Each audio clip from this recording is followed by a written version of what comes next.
안녕하세요. 오랜만에 뵙겠습니다. 안녕하세요. 봄이 아주 완연하다 이런 말을 하죠. 오늘 그 천안에서 내려오면서 꽃 구경 좀 해야겠다 싶어서 수덕사 쪽 길로 왔습니다. 시간을 한 30분 정도 더 여유 있게 와서 좀 천천히 창문 열어놓고 그 덕숭산의 아름다운 풍경들을 보면서 왔습니다. 그래도 또 저속으로 왔기 때문에 고속도 좀 한번 느껴보려고 홍성에서 광천 IC까지 고속도로도 탔습니다. 그래서 완급을 느끼면서 왔습니다.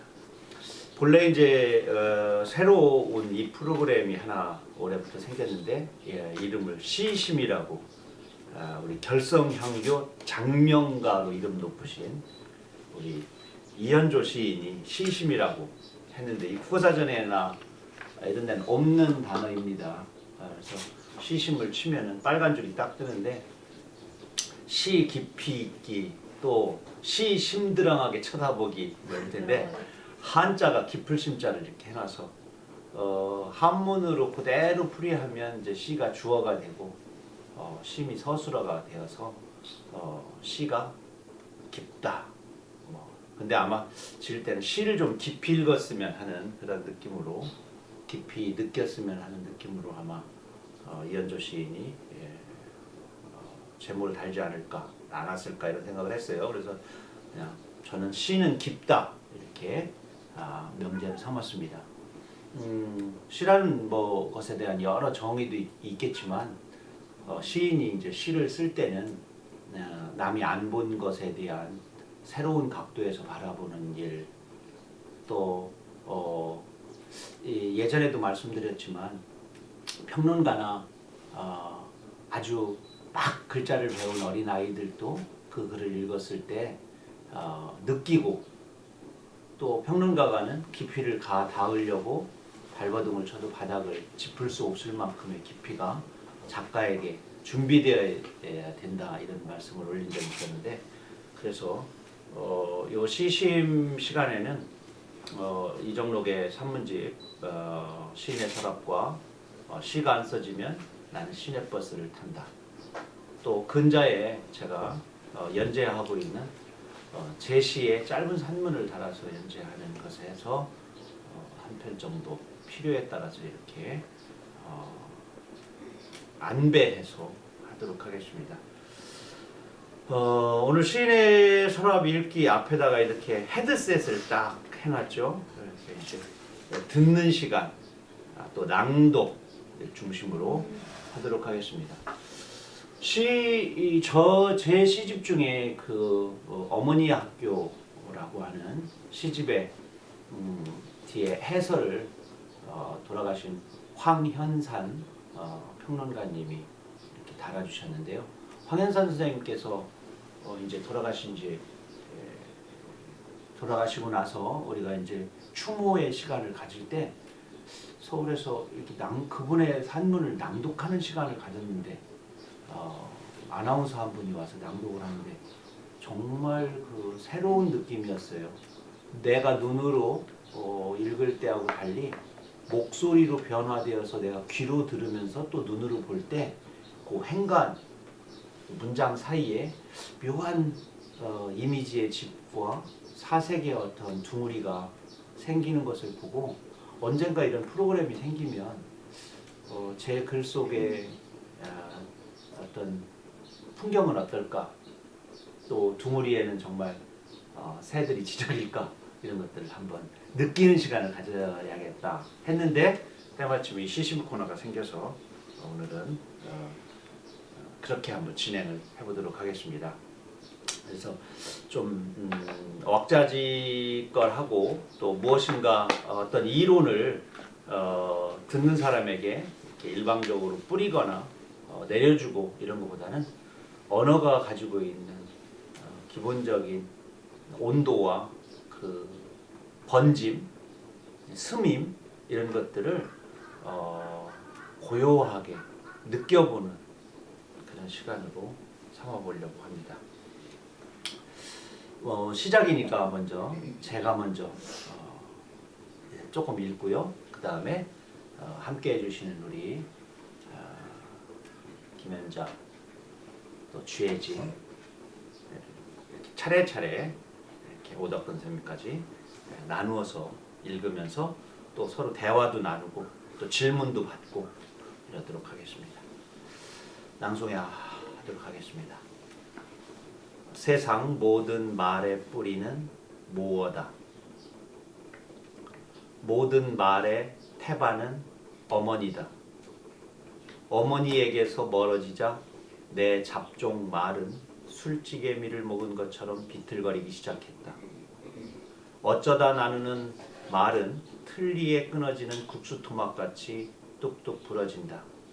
항아리 위 감꽃처럼 부질없다. 어머니 별명은 농사천재다. 으뜸 농사꾼인 청년회장이 붙여준 거니까 거짓부렁이 아니다. 청년회장은 벼농사, 밭농사, 인삼재배, 표고버섯 재배의 축산업까지 정말 최고의 농사꾼이다. 아버님이 하늘나라로 떠나시고 혼자 경영하시는 텃밭 농사로 얻은 별혼이 어머니만의 농사 비법이 있는 게 분명하다. 뭐 있겠냐? 그늘을 잘 다루는 거지. 그게 뭔 말이래요? 나도 옛날에는 햇살만 쫓아 농사졌지 그늘이 뭔지 몰랐어. 근데 마당에 가로등이 생겼잖니? 가로등한테 비법을 전수받았다고요? 얘가 왜 이리 부채? 너 학교 선생 그만두고 어미하고 농사 지으려고 그러냐? 아니 어머니가 가로등 및 거미처럼 느려터지게 말씀하니까 답답해서 그러죠. 너 애들 가르칠 때도 그렇게 서두르냐? 애들 또 말을 쭈뼛거릴 때는 다 그만한 사정이 있어서 그러는겨. 그걸 기다리고 토닥일 줄 알아야 진짜 선생인겨. 어머니는 왜 말씀을 자꾸 딴 데로 돌리는데요? 네 아비 생각나서 그러지. 혼자 짓는 소꿉농사에 천재 소리까지 들으니까 먼데 계신 아버지 마음이 얼마나 짠하겠냐. 아이고 가로등한테서 뭘 배웠는데요? 빛이란 걸 배웠다. 근데 내가 배운 게 맞는 건지 몰라서 내가 말을 자꾸 헛짓는 거요.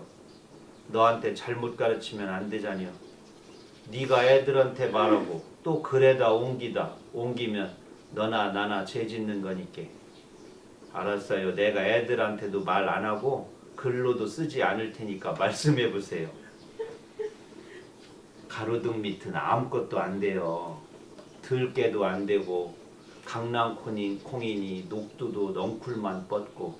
그래서 내가 가로등 밑자리 연화문 평을 동네 청년들한테 내놓은 거예요.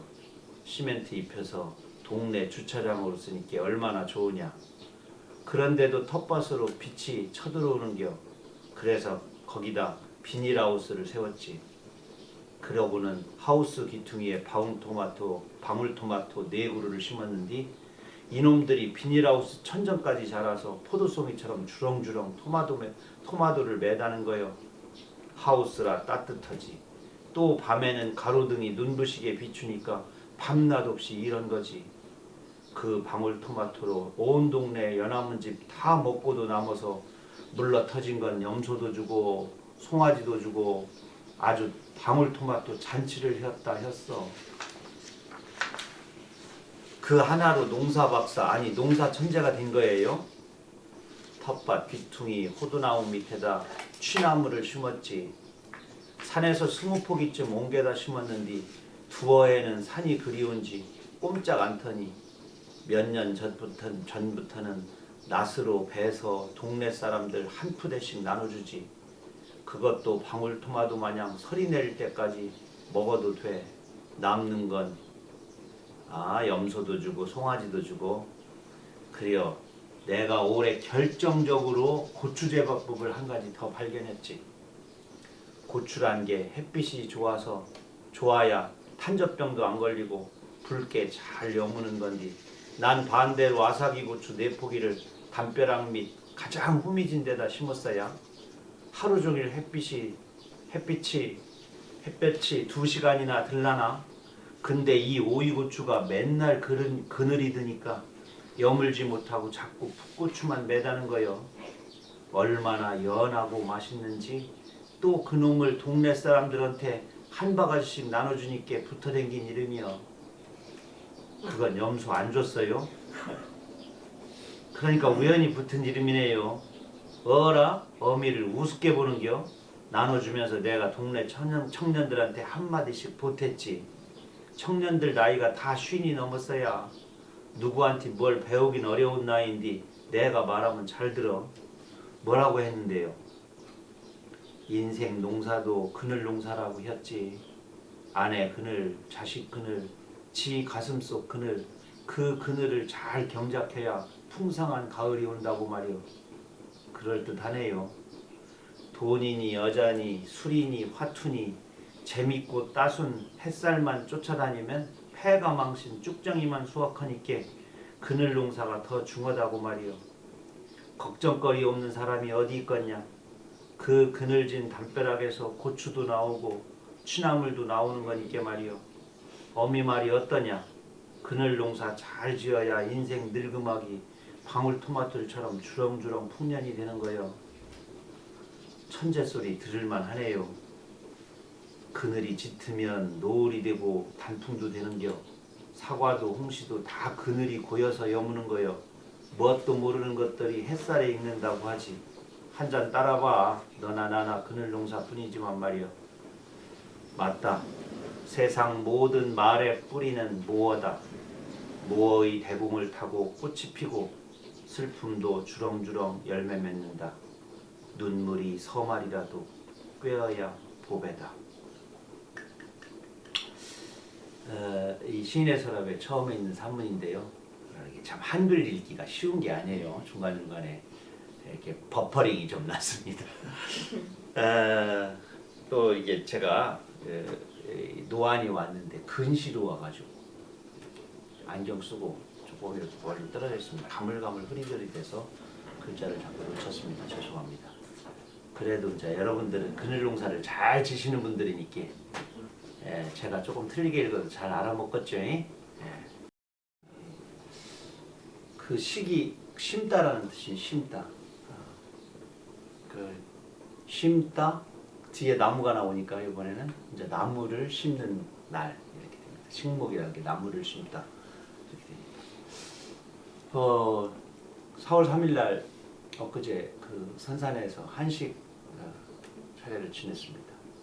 그 이제 톱을 가지고 가서 호미를 가지고 가서 뽑을 거 뽑고 벨 거 베고 이랬는데 역시 그 사방공사 때 예전에 그 심어놓은 그 아카시아의 그 왕성한 그 힘이 이렇게 막 선산에도 막 정말 기운찬 것 같아요. 그 아카시아가 건드리면 더 많이 막 이렇게 솟아오르거든요.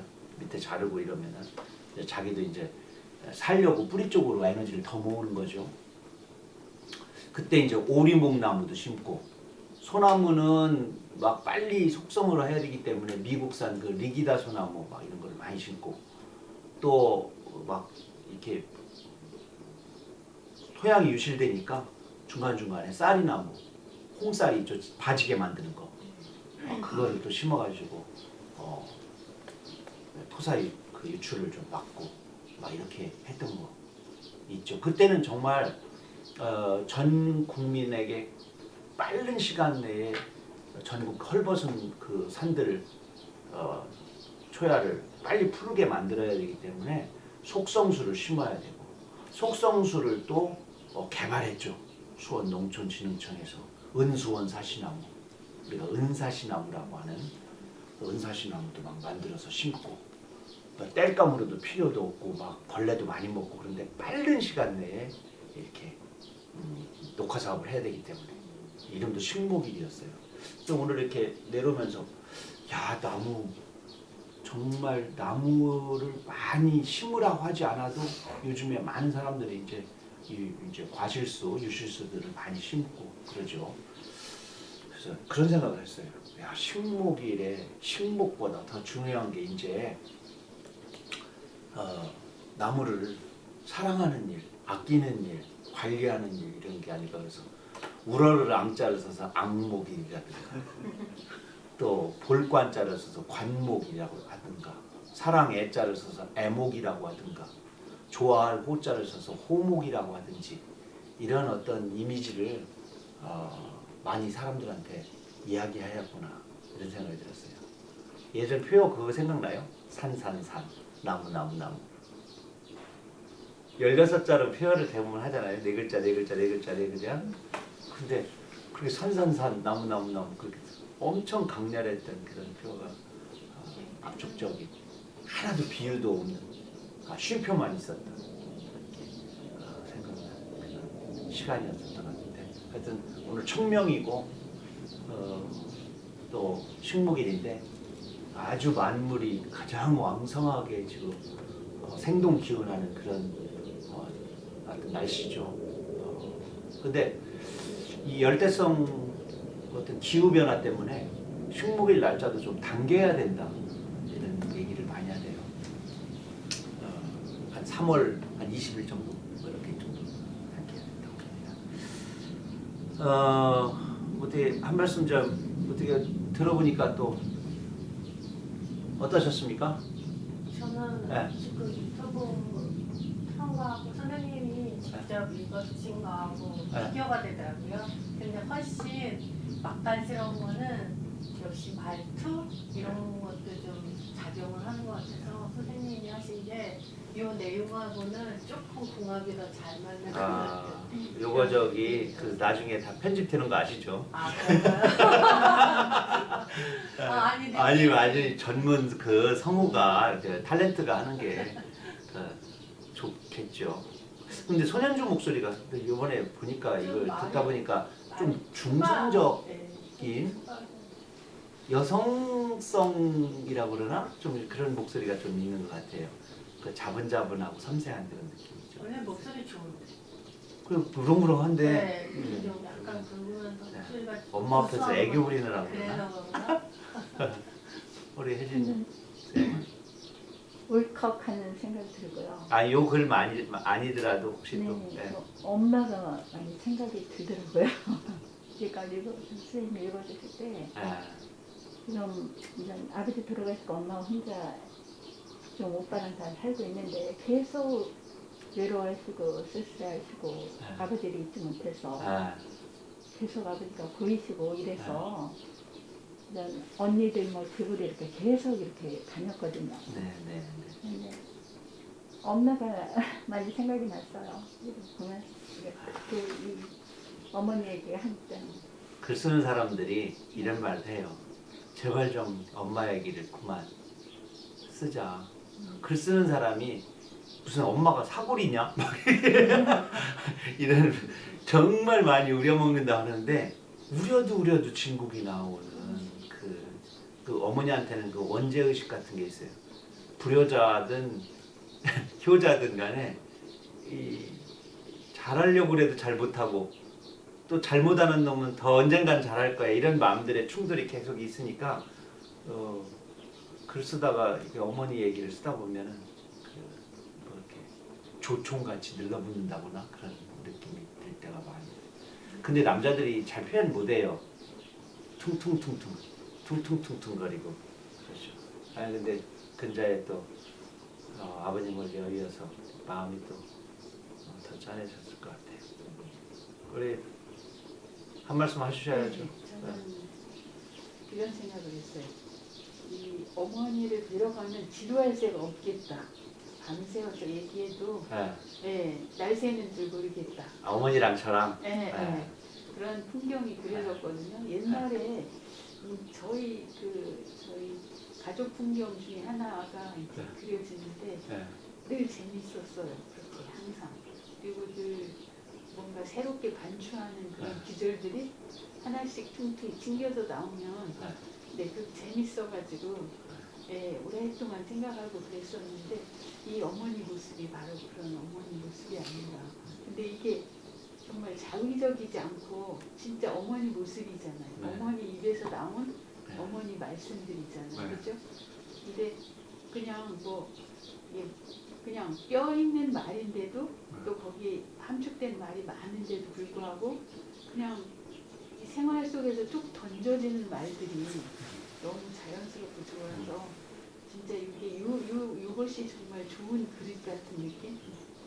저는 그래서 이제 그 뭐 작가들은 눈이 좋아야 된다 이런 말들을 많이 하는데 이제 귀가 좋아야 돼. 귀마중. 그래서 저는 이렇게 시내버스를 탄다라는 제목을 올려놓은 이유가 듣는 거죠. 장바닥에 가서 대부분 이제 글들 중에 이만한 집채만한 장작더미를 태우려도 성냥개비의 가장 작은 사각 장작이 필요하잖아요. 성냥개비가 필요하잖아요. 그 성냥개비 역할을 할 수 있는 문장 하나를 채집 발굴하는 거죠. 근데 그게 그냥 많은 사람들 사이에서 늘 소통이 된단 말이죠. 그건 꼭 장바닥에만 사실은 있는 게 아니고 오일장에만 있는 게 아니고 시내버스만 있는 건 아니고 우리가 일상생활하는 데 있어서 친구 중에서요 애어른 같은 친구 있어요. 애들 중에서도 애어른 같은 경우 있어요. 그러면은 야 저거를 7살짜리가 했다 또는 내 친구 누가 했다라고 그러면 글이 안 맞아. 글이 너무 이렇게 뭐라 그러죠? 이렇게 너무 철학적이야. 또는 너무 인생의 경험이 많은 것 같아. 그러면 화자를 옮겨오는 거죠. 화자를 높이는 거죠. 화자의 나이를. 근데 화자의 나이를 높일 때 그 말하고 가장 잘 맞는 사람이 아버지, 엄마, 할아버지, 할머니잖아요. 근데 할아버지, 할머니까지 올리면 수직 관계가 돼서 꼰대가 돼버려요. 그리고 형이 이렇게 말했다 이럴 수 없잖아요. 그러니까 어린 왕자 같은 경우는 여우의 나이를 모르잖아요. 여우하고 얘기하잖아요. 여우하고 얘기하고. 그래서 그렇게 우화에서는 이렇게 동물하고 이렇게 하지만 우리가 시 속에서 동물이 이렇게 말했다 그러면 사람들이 안 믿잖아요. 그러니까 그 화자 중에 아주 중요한 화자가 어머니라고 하는 한 화자가 들어가는 거죠. 논어에서 자왈이 들어가듯이 또 불경에서 부처의 말씀으로 들어가듯이 시 속에 이렇게. 그래서 때로는 그 어머니라는 화자가 실제 아까 말한 우리 어머니 이의순 여사이냐 꼭 그렇지만 않습니다. 그래서 어머니를 화자로 모셔오는 경우도 있죠. 그리고 제 기억이 어떻게 그걸 다 기억하겠어요? 말라는 거. 그러니까 앞뒤에 문장 사이에 요즘에는 요 정도 말을 더 끼워 넣으면 좋겠다 하는 것을 제 2차적인 창작 과정, 변형의 과정을 이렇게 거치는 거죠. 100% 똑같아. 하면 녹음기 켜놓고 이렇게 해야 되잖아요. 그럼 그 놈을 옮겨 놓으면 이게 정확하긴 한데 산문으로서의 이런 것 경우는 좀 떨어질 수도 있잖아요. 그 부분은 작가가 재건축을 하는 거죠. 장작을 다시 쌓는 거죠. 순서도 좀 바꾸고 또 다른 곳에서 들은 이야기를 좀 이렇게 넣기도 하고 그렇죠. 그런데 이제 독자들은 이제 그것에 대한 눈치를 못 채게 과하지 않게 조절해야 되는데 이 작가가 또 자기 자의식이 막 들어가서 좀 과할 때도 있어요. 과할 때도 있습니다.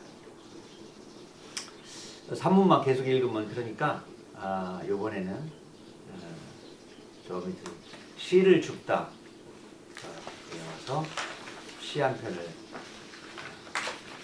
낭송을 우리 봉숭아 이사 박방희 선생님 시를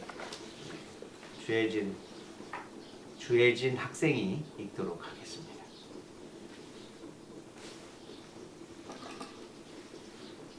시를 줍다. 봉숭아 이사 박방희. 사람 이사는 맑은 말 하고 봉숭아 이사는 비 오는 날 한다. 사람 이사는 이삿짐 사로 봉숭아 이사는 삽으로 판다. 봉숭아 이사 쉽지? 아냐. 뿌리 내린 땅과 숨쉬던 하늘까지도 떠와야 하거든. 어렵겠다고? 아냐. 둥글고 넓고 깊이 파. 한사 푹 떠오면 하늘과 땅도 딸려오거든. 참 시 좋죠? 네. 우리 박방희 선생님, 우리나라에는 손이 가장 큰 시인이 3명 있습니다. 그 중에 김대중 대통령 비서실에서 근무하셨을 거예요, 박방희 선생님. 그리고 곽혜룡, 초등 졸업하고 막노동 일을 열심히 하시는 아주 거대한 손을 가지고 있는 곽혜룡 씨. 그리고 손 크기로는 또 이현조 시인이 그렇죠. 손으로 웬만한 저수지 정도 수문 조절도 가능한 또 유용주 시인의 손도 이제 노동으로 단련된 분들은 손이 이렇게 막 계속 뼈마디와 근육이 막 이렇게 자라가지고 성장기 때 노동을 하신 분들이 그렇더라고요. 성장기 때, 성장 막 뼈마디 클 때, 그러니까 10대 초반기에서부터 17, 18까지 공장 노동이든 막노동이든 하여튼 요리든 이런 노동을 하신 분들의 손을 보면 정직하게 자기의 이력을, 손의 이력을 가지고 있으신 것 같아요. 그분들 손을 잡으면 왠지 이 먹물들이 좀 왜소해지고 또 미안해지고, 세상에 노동 총량 법칙이 있다면 내가 노동을 덜 할 때 이들이 노동을 더 많이 한, 그래서 이들 때문에 나라가 안 무너지고 이렇게 있겠구나 싶어서 좀 약간 미안하고 죄스러운 마음이 생기게 돼요. 이 박방희 선생님도 제가 알기로 제가 잡아본 손 중에 정말 컸습니다. 이번에 글은 어떻게 이현조 씨 한번 읽어보실래요? 거기 화면 이거. 예. 한때 모 주유소에서 꽃씨를 나눠준 적이 있다. 사람들이 주유소에서 얻은 꽃씨를 방방곡곡에 심을 것이니 전 국토는 꽃천지가 되리라. 자동차 기름이 꽃선을 만들고 다시 꽃을 바라보는 수많은 꽃망울을 낳는데 얼마나 감동적인 퍼포먼스인가. 누가 심은 거야? 꽃씨는 어디서 뒀는데? 주유소의 꽃씨 나눠주기는 아름다운 입소문을 타고 광고 효과를 톡톡히 보고도 남으리라 생각했다. 하지만 이 행사는 크고 깊은 회사 측의 뜻과는 무관하게 일회성에 그치고 말았다. 왜냐? 꽃씨가 시골로만 가서 붙인 것이다. 도시 베란다에 심기에는 준비할 게 너무 많았다. 화분과 배양토가 필요했고 꽃을 들어볼 마음, 여유도 필요했다. 게다가 꽃이라는 게 봉숭아, 맨드라미, 백일홍 등 시골 장독대나 담장 밑에 어울리는 향수 높은 씨앗 위주였다. 차 안에 굴러다니며 구박받던 씨앗 봉지는 부모님 생신날이나 명절이 되어서야 주유소에서 이런 것도 주세요 하며 슬그머니 시골집 토방에 뿌려졌다. 시골엔 이미 환갑이 넘은 맨드라미와 봉숭아가 대대로 꽃씨를 내리고 있는데 말이다. 또 다른 이유는 사람들이 당장 필요한 것을 찾았기 때문이다. 꽃씨 말고 생선한 휴지 없어요? 하고 말이다. 다음 해가 되어서야 반응이 왔다. 이거 작년에 내가 놓고 간 꽃씨에서 얻은 거다. 아파트 화두단에 가져다 심던지. 에고 참깨나 콩 한 주먹 주는 게 더 좋을 텐데. 그렇게 해서 시골집 처마 밑에서 싹을 틔웠다가 도심으로 옮겨온 꽃이 나에게도 있다. 우리 집 아파트 화단에는 몇 해째 분꽃이 예쁘게 핀다. 출퇴근 때마다 분꽃을 보면 어머니 얼굴이 떠오른다. 아침이면 트위를 빼낸 듯 꼭 담은 입술로 휘 하는 것 같다. 남에게 마음 상하게 하는 말 하지 마라. 늦은 밤 퇴근길이면 주름진 입술을 잘싸기며 다시 한마디 건넨다. 종일 힘들었냐? 그래도 웃어보렴. 귀척거리는 발길을 멈추고 분꽃가지에 손을 대자 언니의 눈물인 양 이슬이 떨어진다. 꽃을 심는 건 역시 마음의 이사다. 아파트 화단에 어머니 마음이 이사와 있다. 고향 땅 밤하늘 별빛이며 포플러 이파리 교향곡도 덩달아 가슴에 들이친다. 밤하늘 으러 어머니 하고 불러본다. 불꽃이 작은 소리로 답한다. 들어가 편히 쉬어라. 우리 집 그 아파트 들어가는 입구 하단에다가 이걸 갖다가 그 푸퍼라가 이렇게 심었는데 얘들이 정말 왕성하게 열심히 움직거리고 부지런한 그 경비원 아저씨가 한 분 오셨는데 이거를 또 떠다가 109동에도 111동에도 하단에다 골고루 심어가지고 왜 분꽃 보면은 왜 반쪽 색깔 여러 개 섞인 것들 있잖아요. 네. 아, 그거에 막 심어져 있는데 아시겠지만 이 아파트 화단이라는 게 그러니까 출입구 양 옆에가 정말 거름져요. 왜 그렇게 했어요? 오줌 나서. 혜진 씨는 아파트 사는 사람들을 너무 무시한다. 아파트 현관 나오자마자 거기다 오줌을 갈긴단 말이야. 참 저 반월 술취한 동네. 사람들이 거기 아니 나는 20년 동안 아파트 살면서 거기다 오줌 누는 사람 못 봤어. 또 왜 거기가 거름질까요? 뭐 이렇게 우유 이런 거 먹고 애들이 네. 좀 먹고 조금 남은 거 거기다 그렇죠. 쏟고 그래서 그렇죠. 그리고 화분을 내다 버릴 때 화분에 있던 부토 같은 거 있잖아요. 그거를 좀 골고루 버려야 되잖아. 네. 이렇게 나오는 계단 옆에가 이렇게 턱 졌어. 거기다 많이 쏟아부어가지고 뭐 음식 들고 가다 먹다가 조금 남았어. 이제 못 먹어. 그럼 버리고 쓰레기를 가지고 가서 버려야 돼. 그러니까 뭐 조금 과육이 들어있는 거, 과자 부스러기 이런 거 뭐 그런 것들을 거기다 그냥 붓는 거야. 그리고 거기가 거름지지 당연히. 가지고 거기다 심어놓는 그 분꽃 대궁이 그 알통이 말이야 뼈가 이렇게 이렇게 굵어. 분꽃 뼈 알죠? 그 이렇게 정강이 뼈처럼 이렇게 돼 있잖아요. 그러니까 그놈이 막 이게 씨앗이 떨어지면은 그 분꽃 이파리 잘 아시겠지만 그 영양진 땅에서 자란 분꽃 이파리를 보면 시금치 이파리 같아요. 시금치. 비옥한 땅에서 자란 시금치 같아. 걔가 꽃 피기 전까지 진짜 시금치 같다니까요. 나올 때는.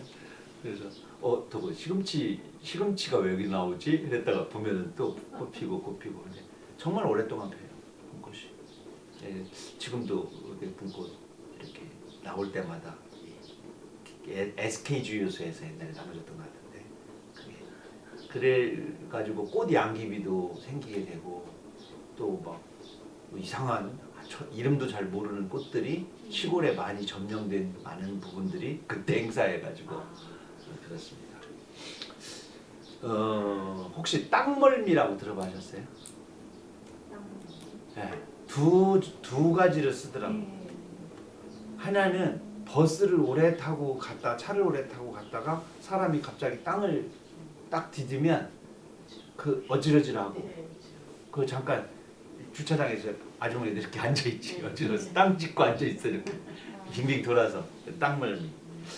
또 하나는 우리 어머니가 땅멀미 얘기를 언제 쓰냐면 그 취나물 산에다가 옮겨 심었는데 3년째 되니까 싹이 이렇게 맨금 나왔다 죽고 아이고 저거 다 죽을라냐면 그냥 놔둬. 저것도 땅멀미 하는 거예요. 난 궁금했죠. 산은 척박하단 말이야. 아무리 요즘엔 산이 비옥하지만 그런데 우리 집 텃밭은 정말 시커먼해.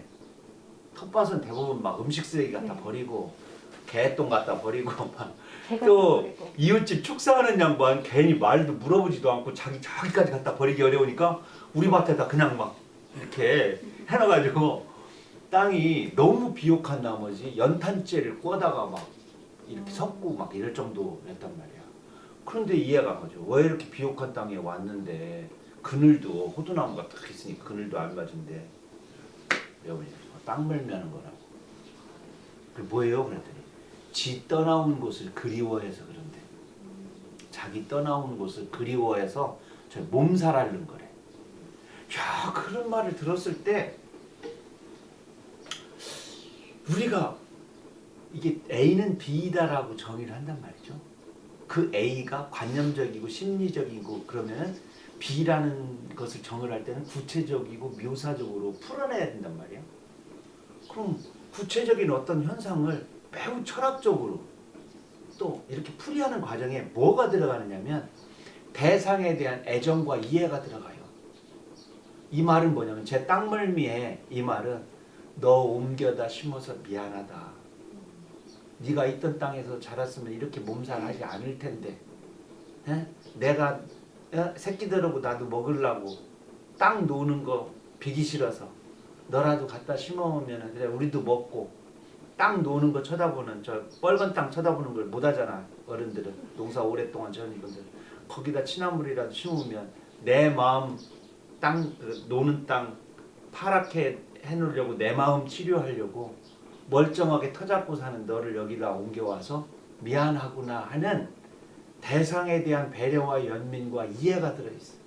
그 말 풀이 속에는. 그래서 내가 그 어머니의 그 풀이가 대단하다는 거죠. 왜냐하면 그냥 아 저거 그 땅이 안 맞아서 그래 하고 생물 선생이 식물학자가 또 토양을 연구하는 지질학자가 그것을 과학적으로 설명했다면 그건 감동의 부분에서 약해지겠죠. 그런데 이곳에 옮겨다 심은 내 마음과 떠나온서 여기서 발버둥을 치고 몸살을 앓는 대상에 대한 연민과 배려의 어떤 정나눔 그것을 다시 말로 바꾸어서 이렇게 측은하게 낮게 자분자분 표현할 때 취나물이 들어. 아 나를 이해해 주는구나. 그 다음에는 아 저 사람이 나를 이해해 줄 정도니까 나도 여기서 터잡고 살아야죠. 낫으로 싹 베면 금방 쑥쑥. 낫으로 베고 나서 그 다음 나온 거 2, 3일 있다 그놈 뜯어다가 묻혀놓는 그냥 벼락김치, 전라도 하면 벼락김치라고. 우리는 겉절이라고 그럽니다. 그죠? 겉절이를 전라도에서는 벼락김치라고 해요. 이 취나물도 그 독이 아직 오르지 않았을 때 독이라는 게 뜯어먹힐까봐 자기를 보호해서 생기는 거잖아요. 그러면 벼락김치 이렇게 싹 숨도 안 죽어있지. 그놈 막 먹으면 맛이 좋죠. 그냥도 먹어도 되고 된장만 발라도 먹었어요. 아 이거 시 읽다 보니까 시 하나 더 읽고 싶네요. 그죠? 이번에는 누가 읽으실까요? 딸이요? 네. 제가 할까요? 네. 딸 정일근 서울은 나에게 쌀을 발음해 보세요 하고 까르르 웃는다. 또 살을 발음해 보세요 하고 까르르 웃는다. 나에게는 쌀이 살이고 살이 쌀인데 서울은 웃는다. 쌀이 열리는 쌀나무가 있는 줄만 알고 자란 그 서울이 농사짓는 일을 하늘의 일로 알고 살아온 우리의 농사가 쌀 한 톨 제 살점같이 귀중히 여겨온 줄 알지 못하고 제 몸의 살이 그 쌀로 만들어지는 줄도 모르고 그래서 쌀과 살이 동음동이어라는 비밀 까마득히 모른 채 서울은 웃는다. 정일근 선생님 시입니다. 어디 동네인 것 같아요? 경상도. 딩동댕. 쌍시옷 발음을 못해서 근데 왜안 돼? 살밥. 왜안 되지? 일본 사람들 컵 발음 못해서 고프라고 하는 거 똑같아. 그거 왜 안 되냐고 물어보면 안 돼. 도락고. 신기하네요. 아니 남들은 다 트럭이 지나가는데 혼자 도락고 지나간다고 그러잖아. 도락고. 어렸을 때 우리가 그렇게 배워가지고 인천 앞바다에 뭐 사이다가 왜 거기 떠 있는지도 모르는데 곱부가 없으면 못 먹는데 야 곱부가 뭐지? 곱부 우리가 배가 고프다 할 때 그 정도만 알지 곱부가 뭔가 나중에 곱부가 컵이었잖아요 컵. 그거 왜 발음 못하냐고 뭐 할 수가 없어요. 할 수가 없어요. 되게 혀가 이게 대대로 우리처럼 이렇게 혀가 잘 발달되어 있는 우리는 이제 표음 문자를 쓰기 때문에 우리가 바람 소리를 흉내낼 수 있잖아요. 이렇게 이렇게. 우리는 돼. 근데 이렇게 한단 말이야. 그 이해 못하는 그거는 나라마다 그 계속 그 언어를 사용해서 그게 그 부분에 발음이 안 되는 그 꾀꼬리한테 그 고라니 소리를 내라고 개한테 고양이 소리 내라고 그러면 개들이 똑같이 혓바닥 있고 구강구조 있으니까 할 것 같아도 못 하잖아요. 꾀꼬리는 꾀꼬리 소리만 내고 파랑새는 파랑새 소리만 내듯이 근데 하여튼 그 동네는 이게 안 돼. 우리가 아래아 발음 못 나잖아요. 제주도는 아래아 발음을 여태까지 하잖아요. 충청도는 반치음 발음을 지금도 하잖아요. 없어. 네, 무수. 무를 무수라고 하죠. 무수가 아니야. 무우가 아니야. 무수야. 시옷과 지읒의 중간음을 너무 정확하게 태어나자마자 다 네, 다. 이 동네 사람들. 무수를 다. 무수해봐. 무수. 그렇지. 의식하지 않아도 나와. 그러니까 지역마다 이 같은 한반도 우리 대한민국에서도 이런. 근데 이제 이것을 사람들이 까르르 웃을 때 웃음을 넘기지 않고 살과 쌀의 그 어떤 인접 발음의 유사성을 가지고 또 우리가 먹는 쌀이 피가 되고 살이 된다 할 때 살하고 같다라는 것을 자연스럽게 얘기하면서 또 이 시의 중요함은 중심부가 가지고 있는 우월성. 그러니까 이거를 이제 수도 서울이라고 해요. 수도 서울이 지방촌 것을 바라보는 우월성을 철학으로 또 해학으로 평등화시켜버리는. 그래서 지방의 개념을 지역의 개념으로 확장시키고 승화시키는 그러한 밑에 당당함이 있어요. 이게 화자의 당당함. 따르르 웃는 아이는 위에서 아래로 내려보면서 웃잖아요. 너 그것도 발음 못하냐? 그런데 야 이 자식아, 쌀이 살이야. 네 이렇게 딱 말하면서 우리가 다 아시다시피 지구의 중심이 표면에는 없잖아요. 저 속에 들어가면 중심이 있죠. 물질적으로는. 표면에는 없단 말이에요. 내가 있는 곳이 중심이지. 그러니까 중심도시니 중심이니 있을 수가 없어요. 그래서 방의 개념은 방향이거든요. 지방할 때 방향의 개념인데 지역은 수평적 개념이에요. 그러니까 서울 지역이 있으면 제주 지역이 있는 거죠. 역의 개념이죠. 역. 그러니까 지방대학 그러면은 수도권 대학의 하위 개념으로 생각하잖아요. 그런데 지역대학이지. 너 지방대학 다니나? 나 포스코 다녀. 포항공대 다녀? 나 지방대 다녀.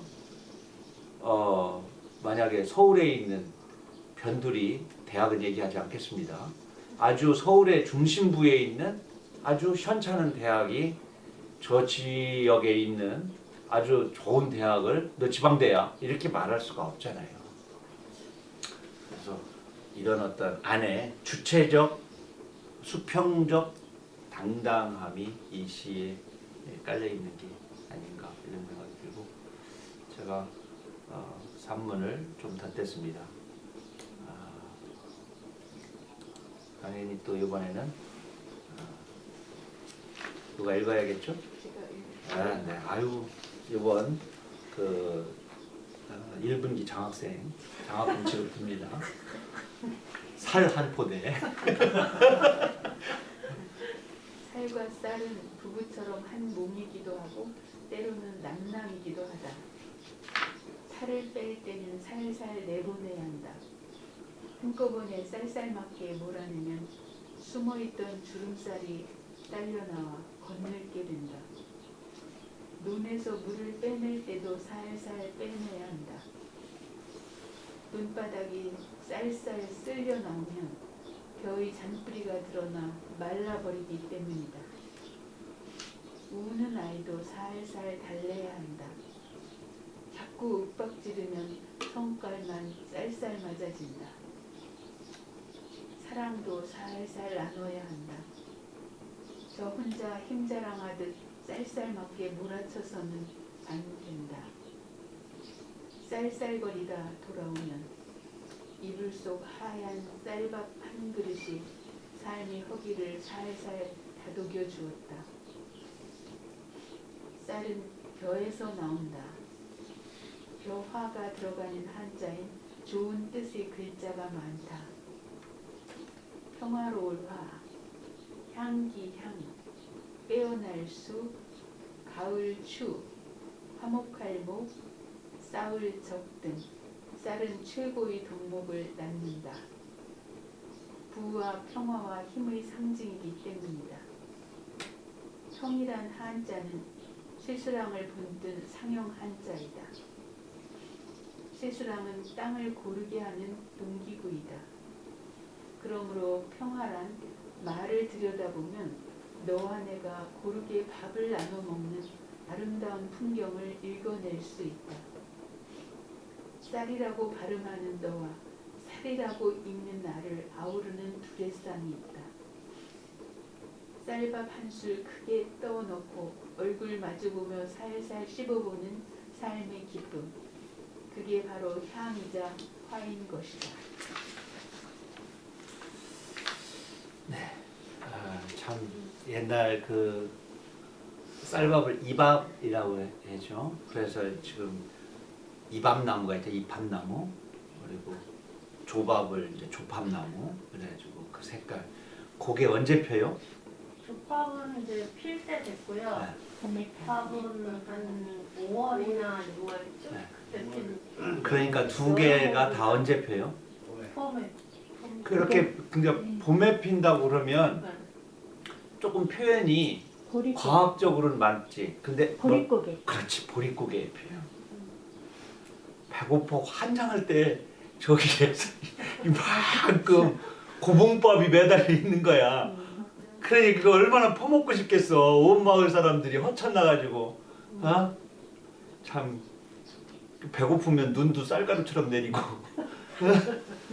오죽하면 참 무지개도 저거 떡이면 얼마나 맛있겠어. 무지개떡 저 큰 걸 다 먹고 싶은 거야. 네, 참 허기가 만들어낸 그 말들이 참 많죠. 풀 이름도 많고 나무 이름도 많고. 그런데 이게 참 이렇게 서로 나눠 먹는 거. 제일 슬픈 굴뚝 연기가 윗집에서 계속 뭘 줘요. 그렇다면 나눠준단 말이야. 같이 먹자고 와서 먹으라고. 근데 그 집도 없어. 쌀떡 긁는 소리가 들려. 그러니까 뭐 풀 잔뜩 뜯어다가 독 빼내고, 예? 막 쌀겨 쳐가지고 막 그 나온 거 쌀 골라서 으깨가지고 죽 써가지고 그 풍등등해. 근데 그거를 써놓고 아래 못 먹는 거야. 아랫집 쫄쫄 굶을 거 생각해서. 그러니까 어떻게? 헛불 떼는 거야. 헛불. 맞아. 빈소 물 걸어놓고 불을 떼는 거야. 그럼 굴뚝에 연기가 나잖아. 그럼 윗집에서 저기도 뭐 끼니를 때우는구나 하고 마음 편히 먹으라고. 그렇게 아래 윗집에서 쫄쫄 굶어가면서도 아이고 마음 편히 드세요 하고 그 미식지근한 물이라도 한 그릇씩 이게 헛불 뗄 때 그 아래윗집에 그 마음 나눔 그런 데서 정말 우리가 말하는 이웃사촌이 나오는 거죠. 앞집에서 딱 와서 초인종을 딱 누르면 화면으로 얼굴 보고 야 앞집 놈이요. 문 열어주지 마. 얼굴 표정이 어때? 씩씩거리는데 야 손에 칼 들었을지도 몰라. 그러니까 조용히 하라고 그랬잖아. 윗집 아랫집이 심하게 나쁜 말을 하면 내 발걸음이 그의 심기를 건드려서 그가 화를 풀러 오를 수도 있다. 곧 119 내지는 112를 불러야 될 상황이 올지도 모른다는 공포의 이웃을 갖고 있답니다. 잠재적 범죄자하고 이웃을 산다. 그걸 자꾸 화면에 내보내. 그런 폭력 때문에 싸운 것들 막 그러면 윗집 아저씨를 딱 만나면 아이고 막 한 대 맞으면 내가 죽겠는데 막 현관에 남자 구두를 사서 놔. 혼자 사는 사람 배달을 시켜가지고 문 딱 열으면 여보 당신이 받으면 안 돼? 이래. 아무도 없는데 혼자 사는 거 뻔히 아는데 그러니까 더 티나지. 아이고 내면인데 맨날 받아. 여보 카드. 그 자기 카드 꺼내면서 맨날 내 카드만 쓰고 여기 있어요. 혼자 연기를 하는 거야. 연기. 너무 서글프고. 내가 너무 서글프게 얘기하는 건 아니요. 아니죠. 이런 상황이 너무 서글프고. 참.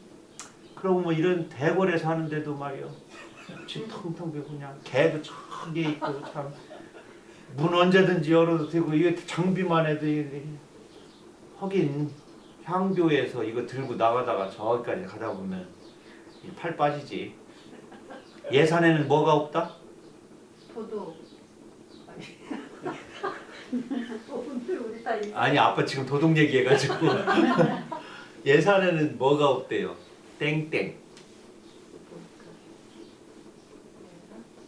예산에는 내가 들은 얘기요.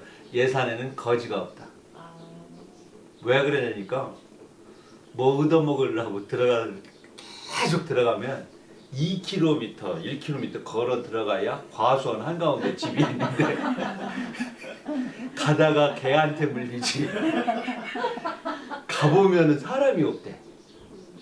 일하러 나가가지고 멀리서 여보세요 허기져서 죽겠는데 여보세요 왜요? 그럼 뭐 좀 배고파서 아유 떨어진 사과나 몇 개 주워 먹고 가자고 그래. 이가 하셔서 그래서 예산으로는 거지가 안 간다. 그런 어렸을 때 그런 우스갯소리를 들은 바 있습니다. 우리 어머니는 아침에 일어나면 우리 집 구조가 바깥에 허청이 있었어요. 집누리. 그러면 집을 갖다 떼잖아요. 인부를 하기 위해서 뭘 떼려면 집을 한 tom에 가져. 그걸 걷어치면 거기서 사람이 우글우글 겨나왔대. 상위 용사들 막. 그럼 아침 진 거 있잖아. 다 한 그릇씩 다 먹여서 그래. 그냥 우리 집이 조금 이제 농토는 있었겠죠. 밥을 훨씬 양을 많이 했대. 무 넣고 고구마 넣고 항상 콩나물 있었어요. 콩나물 씨름, 종콩. 콩나물밥 그렇게 많이 먹었어요. 어렸을 땐 그게 그렇게 소화가 잘 안 되고 그냥 나오는 콩나물밥 많이 먹었는데 그렇게 해놔야 그 거지들 콩나물 있는 거 간장만 비벼서 바가지다가 이렇게 갖다 주고 그래 이렇게 쌀 있는 부분은 또 이제 조금 쌀 다 퍼주면 안 되니까 콩나물을 한쪽에 더 많이 넣는 거겠지. 거섭을 더 많이 넣는 거겠지. 나물밥, 시래기 같은 거, 시래기밥 같은 거 그래서 우리 어머니가 그 얘기를 지금도 많이 하셔. 아이고 여기에 맨날 그냥 집터미 오면 막 꾸물꾸물 기어 나왔다고. 추우니까 그거 집터미에 덮고 자는 거야. 아침에 그게 막 두세 명이라고 하고 이거 두세 마리 전하고 근데 그분들 다 한 번도 굶겨서 이렇게 그냥 내보내지 않았다고 그러시더라고요.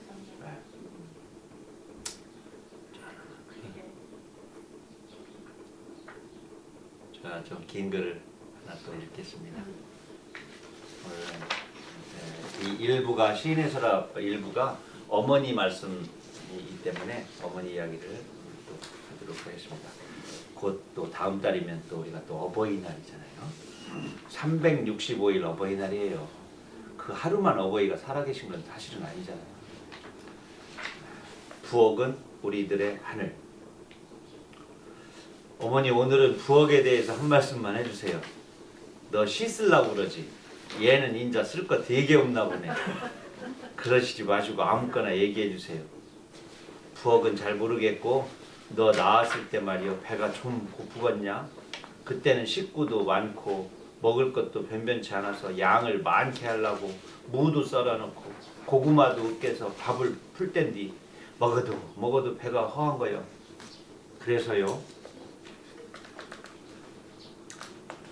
그래서 내 밥을 풀 때는 시어머니 몰래 있는 힘을 다해서 밥을 눌러봤는데 지금도 상차리다 그 생각이 나면 혼자서 웃는다야. 이건 할 얘기가 못 되는데 말이요.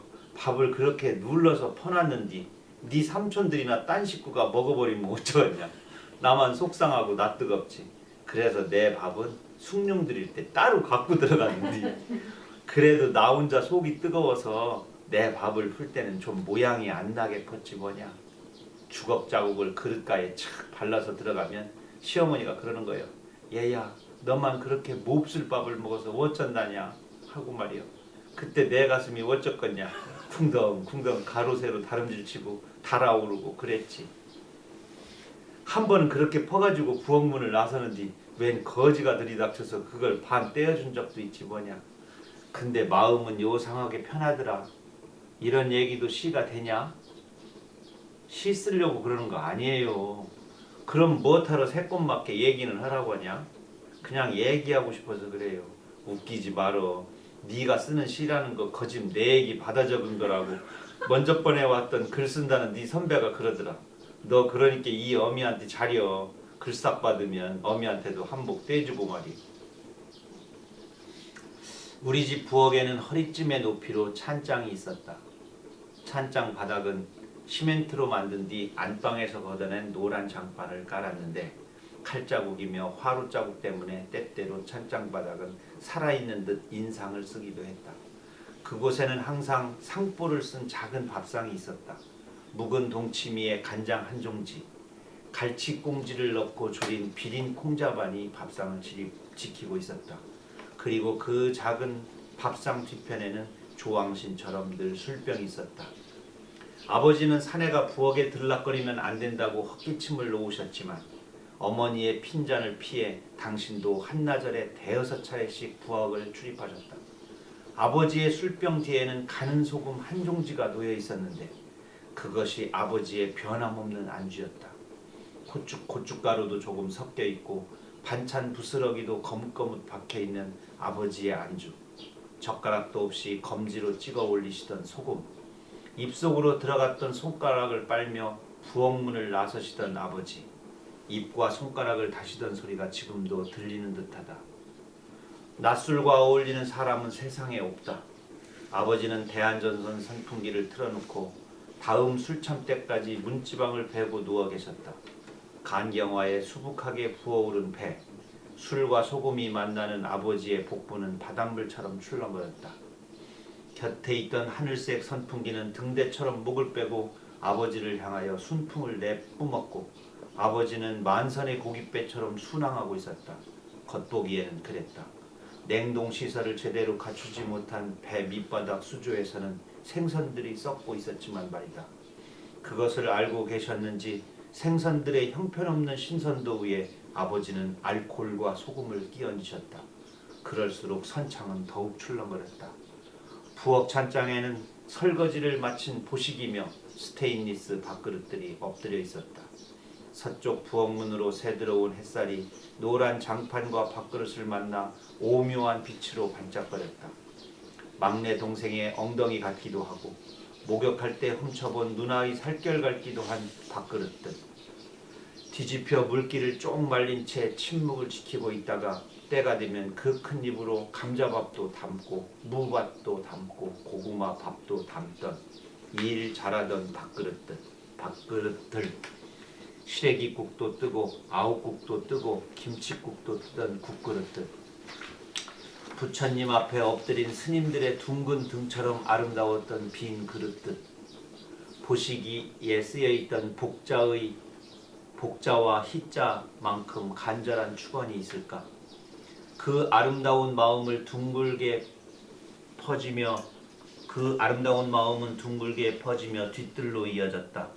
뒷문을 열면 거기 배을림의 장독들이 있고 환한 달빛이 있고 할머니와 어머니의 거친 손이 있고 가장 깨끗한 그릇과 가장 차고 맑은 물 한 사발이 있었다.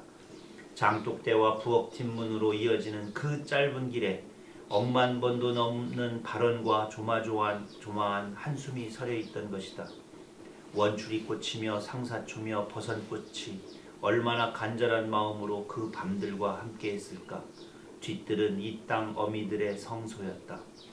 삶이란 게 본시 기름병 주둥이처럼 흘러넘치는 주변머리 없는 것이지만 어머니는 식구들의 열린 병뚜껑을 닫아주시고 거친 손과 투박한 입술로 병 모가지를 훔치고 핥아주셨다.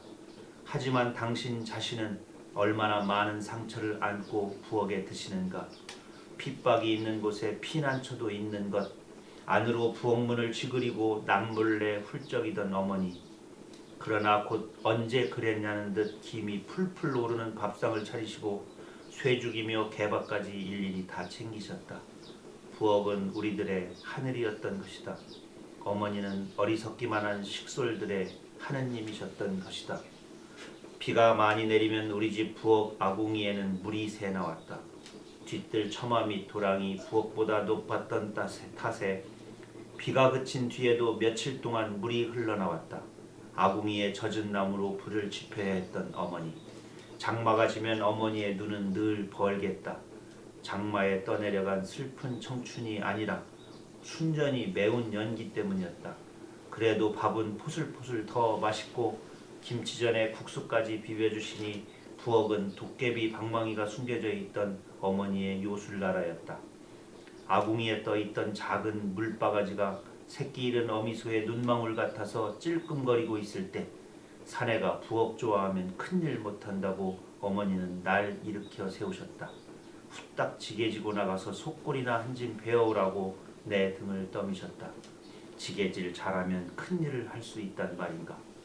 아버지는 여전히 문지방을 베고 낮잠을 주무시고 계셨다. 아버지의 복수가 어두운 방꼬레를 타고 아궁이로 흘러가는 것 같았다. 눈물을 훔치고 아궁이에 고인 물을 퍼내셨지만 어머니의 눅눅한 삶은 좀처럼 마를 날이 없었다. 찬장 옆 석유곤루에서는 아버지가 드실 뱀탕이 가산처럼 쫄아들고 있었다. 이제 아버지는 가시고 어머니만 남으셔서 상을 보신다.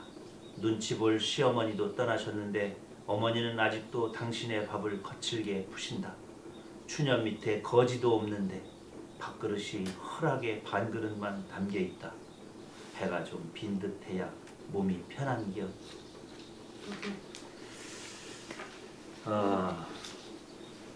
이게 사실은 원고 청탁을 받았어요. 부엌에 대해서 쓰래. 아이고, 그래서 어머니한테 부엌에 대해서 뭐 좀 얘기를 해달라니까 뭐 쓸 말은 별로 없는. 아니, 듣고 났는데 쓸 게 없는 거야. 거지 얘기만 했었고. 근데 나중에 한참 생각해보니까 그게 다 부엌 얘기더라고. 거지도 못 먹으니까 거지지, 잘 먹으면 그 거지겠어요. 그러니까 밥이 부엌에서 나오는 거니까. 아, 그럼 참 우리 아버지 내가 우스꽝스러운 얘기로 이런 말 하잖아요.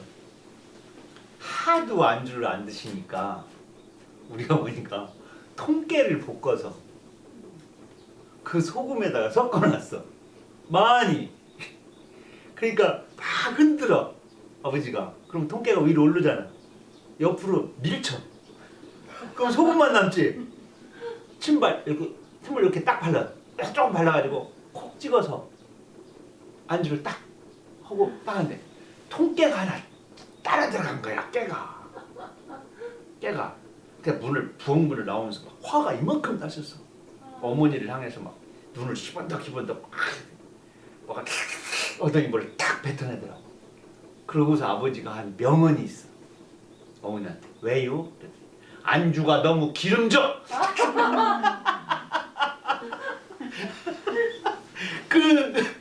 그 소주 먹고 그 소금 그것만 맑게 안주를 해야 되는데 깨가 따라 들어가서 볶은 깨가 그 볶은 깨에서 나온 그 고소한 그 기름 성분이 소금에 약간 이렇게 배어 있겠죠. 그러니까 소금 맛이 옛날 맛이 아닌 거야. 향도 예. 그 어머니의 지극정성 볶은 깨를 모르고 생각해서 안주가 너무 기름져. 그래서 이 세상에 가장 기름진 건 참 볶은 깨 한 톨이다. 옛 생각이 납니다. 어떻게 또 한 말씀들 또 나누면서 우리들의 추억을 오늘 또 부어가 연결된 또 추억들이 또 있을 수도 있을 텐데 또 우리 부엌지기님들께서 한 말씀 없으면 전 옛날에 네. 어렸을 때 항상 엄마가 작업을 해주면 아버지가 불을 꼭 떼주셨어요. 아유 훌륭하시네. 항상 너무 사이가 좋으셔가지고 그리고 우리 할머니가 좀 편찮으실 때는 네. 그 가마솥에서 밥을 하잖아요. 네. 누룽지가 생겨요. 네. 그럼 누룽지 밥을 이렇게 그 주걱하고 뭐지 이게 국자 같은 거로 해서 막 다 미역처럼 아주 할머니 잘 잡수시게 하려고 엄마가 으깨요 그거를 계속 이렇게 진짜 맛있죠. 져서가면서 으깨 가지고 곱게 해가지고 갖다 드리는 생각이 들고 간장 한 숟가락, 참기름 네. 두어 방울. 깨 이렇게 확독에다 깨 빻은 거 있었어. 참깨 빻은 거. 네. 그거 한 숟가락 넣고 이게 누룽지죽에다 이렇게 져서서 먹으면 막. 그렇게 해서 드렸던 생각이 그거 뭐 외간장. 우리 간장 중에 조선 간장 있고 외간장이 나중에 샘표 간장이 나왔잖아요. 그 막 그 간장 맛이 야릇하잖아. 예. 그 김가루까지 부숴놓으면 그날은 아주 뭐. 그때 소곤소곤 엄마 아버지가 얘기하시면서 밥하던 그런 생각이 드는데 아버지 돌아가시고 나니까 엄마가 너무 지금 이제 엄마도 좀 의지가지를 잃어서. 예, 그냥 아파도 좀 오래 사셨으면 더 좋았을 것 같다는 그게 생각이 자식 들어서 마음하고 부부의 마음은 완전히 다른 거야. 자식하고는 자식들은 진짜. 빨리 엄마 아버지 아프면 그냥 사건이고 일이야. 해결해야 할 일이야. 근데 부부지간은 참 계속 얘기하셔요 지금도 신랑한테 아버지. 잘려. 신랑이 저한테 잘해야죠. 할 말이 없어 남자들은. 할말이 없어요. 잘한다는 말이 뭐 사실은 그냥 옆에서 있는 거지 뭐 어떡한데요. 그냥 서로 지킴이가 돼야지. 나는 서로 말만 안 하면 잘한다고 생각해. 그 말이 좀 이렇게 접어드는 게 정상. 고장난 내비게이션이 최고예요. 어디 길 갈 때는 그냥 화면만 이렇게 보여주면 되는데 아이고 뭔 말을 막 하냐. 방지턱이 있습니다. 요새 말 속도를 진짜 많이 한다고 어제인가 그저께요. 짜증을 나는 거야. 오는데 부부지간이 말이 가장 계속 좋아지려면 네. 하나만 지키래. 저 남자는 내 남자가 아니다. 나는 저 여자는 내 여자가 아니다. 이거만 머릿속으로 완벽하게 지키면 네. 아니 이 지나가는 사람한테 화내고 뭐 말 않잖아. 네, 맞아요. 어? 그거 한 거죠. 근데 나이 들수록 말을 줄이는 게 훨씬 지혜로운 것 같아요. 입금 됐을게요. 아이고 남자는 나이 먹었을 저는 사실 말이 많아지고. 이 자리에 앉아 있지만 네. 할 말 없습니다. 예. 그냥 우스갯소리로. 다만 이런 말을 막 짓거리고 나서 우리 아내가 이 유튜브를 보지 않기만을 간절히 기다리고 있죠. 알려주시지만.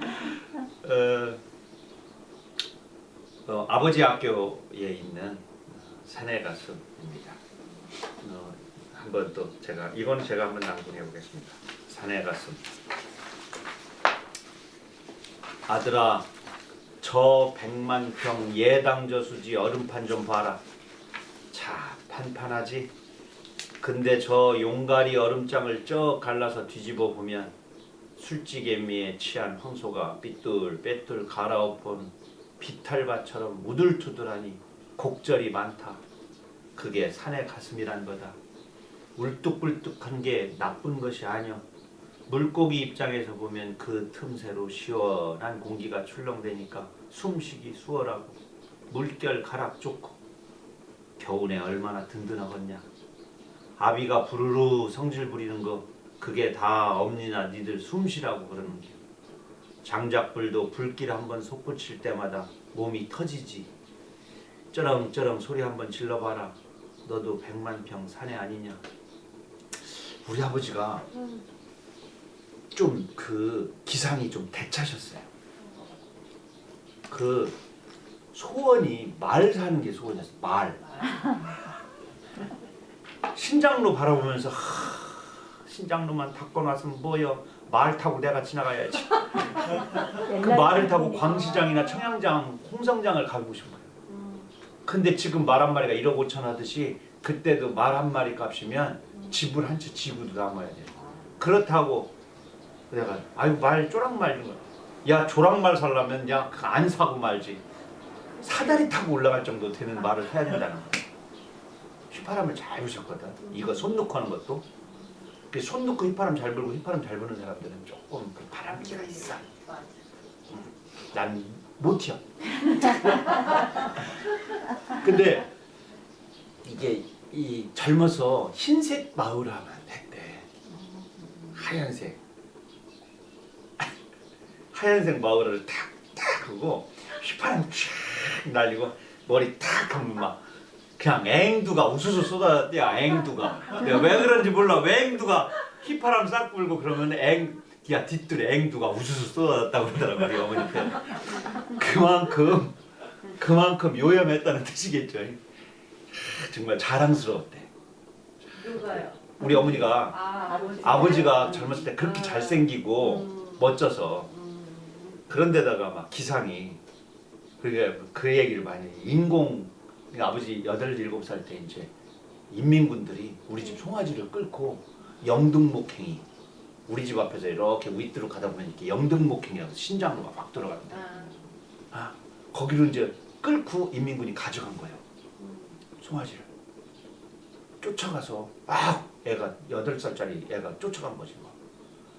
근데 조마조마하지. 총 들고 총 메고 있는 인민군들한테 죽으려고 왜 그러냐고 그랬을 거 아니야. 그런데 어찌게 했는지, 야 조금 있다 보니까 그 찌끄만 것이 송아지를 딱 끌고 내려오더라고. 막 동네 아저씨들이 박수를 치고 그랬대야.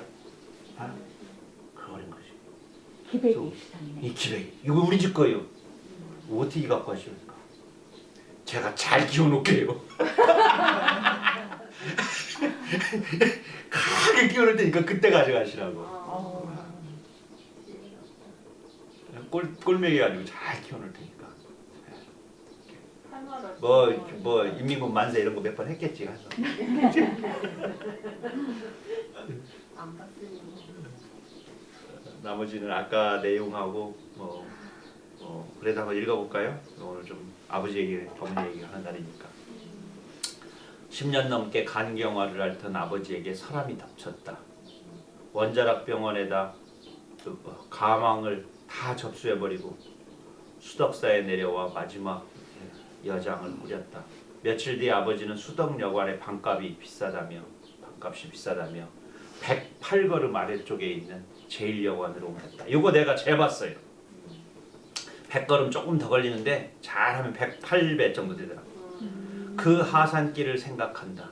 수덕사에 올 때마다 아버지가 끌고 내려온 그 저승길 황천걸음을 생각한다.